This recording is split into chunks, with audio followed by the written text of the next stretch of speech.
আসসালামু আলাইকুম রহমতুল্লাহ বারাকাতুহু। এই যে নতুন রাস্তাটা দেখতে পাচ্ছেন, এই রাস্তাটি এবার গ্রামবাসীর সহযোগিতায় করা হচ্ছে এবং আমি সামান্য অংশগ্রহণ করেছি, কিন্তু উদ্যোগ নিয়েছিলাম, মালামাল কিনে দিয়ে গেছিলাম। গ্রামবাসী আর মজুরি জোগাড় করে তারা এই রাস্তাটা তৈরি করে দিচ্ছে। অথচ এই জায়গাটা পার হইতে হাঁটু সমান কাদা হয়ে যেত, নরম মাটি, মানুষের খুব চলাচল খুব কষ্ট হইতো এই জায়গাটা। ওই যে সামনে একটা ব্রিজ দেখা যায়, ব্রিজ থেকে শুরু করে জায়গাটুকু কাঁচা ছিল।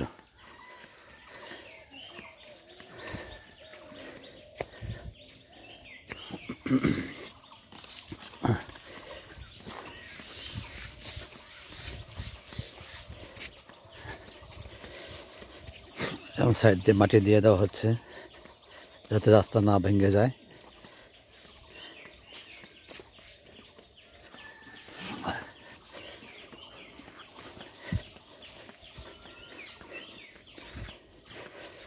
গ্রামে আমরা যারা আল্লাহ তাআলা আমাদের সামর্থ্য দিয়েছেন, আপনাদের সবার গ্রামে, নিজ নিজ গ্রামে এই টুকটাক সামান্য কাজগুলো যদি আমরা করে দিতে পারি, তাহলে গ্রাম মানুষের চলাচলের অনেক সুবিধা হয়। বিশেষ করে আমাদের সামনে একটা বড় মসজিদ নতুন তৈরি হইতেছে, এই মসজিদে যাতায়াত করার জন্য মানুষের অনেক উপকার হবে। এবং যারা বাড়িতে বসে নামাজ পড়তেন, তারা মসজিদ কাছে মসজিদ হওয়ার কারণে এখন ইনশাল্লাহ মসজিদে এসে নামাজ পড়তে পারবেন।